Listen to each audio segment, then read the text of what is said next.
Zan Texnologiya kompaniyasynyň belet video platformasy Sitanta Sports teleýilim kompaniyasy bilen resmi hyzmatlaşan şäherlerini Döwletjan Ýagşymradowyň we Impa Kasanganaýyň PFL Grand Prix finalyna tutuşuny tomoşçulara görkezler. Aşabat wagty bilen 21:00 soň Türkmenistanyň belet video müşterilerini sport bölümi açylar. Bu ýerde Ýagşymradow bilen Kasanganaýyň tutuşuny tomoş edip bolar.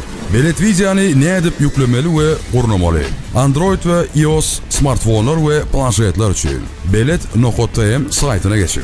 Programany yüklemek bölümünü tapın. Android için APK faylını yükleyin. Android TV için yürütü apk.belet.tm saytına girin. Televizorlar için versiyonu yükleyin.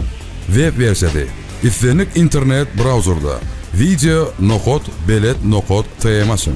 Hataba durun ya da hatamada girdim. Mümkün maslahatlar. Yüklep alanından sonra sport bölümü